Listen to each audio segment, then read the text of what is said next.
طبعا لو حلفتلك من هنا للسنة الجاية اللي الكيكة ديت من غير بيض ولا حليب ولا زبدة ولا سمنة ولا كمان زبادي مش هتصدقيني. وكمان صوص الشوكولاتة دوت من غير اي اضافات بشوية مية وشوية كاكاو، هتقومي تعملي اسرع واحلى كيكة شوكولاتة بصوص رهيب جدا، طعمها حلو جدا. وزي ما انت شايفة كده الارتفاع بتاعها عالي، هشة وجميلة وطعمها حلو، بتدوب في البق.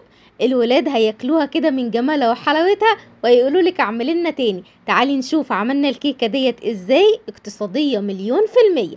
هنسمي الله ونصلي على الرسول عليه افضل الصلاه والسلام، ونجيب شفشق الخلاط ونحط كوبايه من السكر، عليها 3 معالق كبار من الكاكاو الخام، كوبايه الا ربع من الزيت، معلقه كبيره من الخل الابيض، وكمان هحط يعني رشه بسيطه كده من الفانيليا. دي ما فيهاش بيض، هتحطي فانيليا، ايوه حطي فانيليا هتخلي ريحتها حلوه جدا.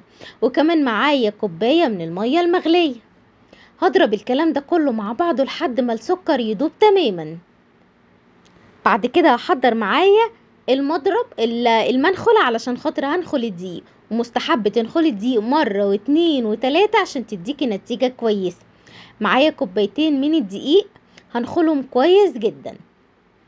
دخلي الهوا كده لما تنخلي الدقيق كذا مره، تدخلي الهوا جواه. معايا معلقه كبيره من البيكنج باودر، وطبعا تقدري تستبدلي البيكنج باودر بالكيك شيف، مفيش مشاكل. قلبت بقى الكلام ده كله مع بعضه ونزلت عليه بالخليط السوائل اللي احنا عملناه. تفضلي بقى مستمريه في التقليب كده اتجاه واحد عشان ما تخرجيش الهوا اللي احنا عملناه مع الدقيق. طبعا في الوقت دوت هكون مشغله الفرن على درجه حراره 180 وحاطه الشبكه في النص كده. وتعالي نشوف هنصب بقى الكيكه بتاعتنا في صينيه مقاس 26.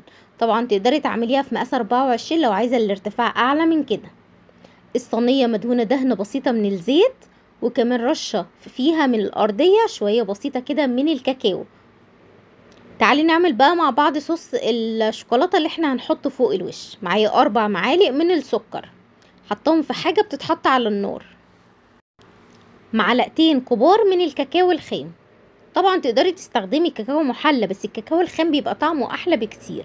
معايا معلقة ونص من النشا، رشة فانيليا بسيطة، مكعب زبدة، ودوت اجباري مش اختياري. اي حاجة في الوصفة اجباري، ما ينفعش اللي انت تعملي لها تبدلي حاجة بحاجة. معايا كوباية من المية، هدوب الكلام ده كله مع بعضه، مية عادية خالص مش سخنة يعني. طبعا لو متوفر عندك لبن تقدري تضيفي بدل المية لبن، سواء في الصوص او حتى في الكيكة. هنا بقى رفعتها على النار لحد ما الخليط تقل معايا كده، وكمان الزبدة دابت معايا. في الوقت دوت خرجت الكيكة من الفرن، قعدت بالظبط 25 دقيقة. هي بتقعد من 25 ل 35 على حسب الفرن عندك يعني. ده كان شكلها بعد ما قلبتها. الله بقى على صوص الشوكولاته وهو نازل على على الكيك بقى كده، طعمه حكايه، لازم تجربيها، اقتصاديه جدا.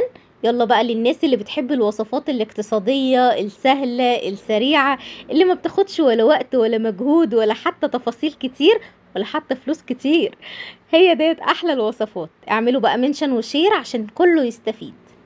طبعا تقدري تاكليها وهو الصوص كده لسه سخن عليها، يا دوب بس يهدى. تقدري تدخليها بقى التلاجة، تحطي على وشها كده شوية كريمة، اي حاجة تسيبيها زي ما هي مش محتاجة اي حاجة، هي التفاصيل بتاعتها حلوة قوي. الناس اللي بتحب السكر مظبوط، السكر بتاعها مظبوط بالملي.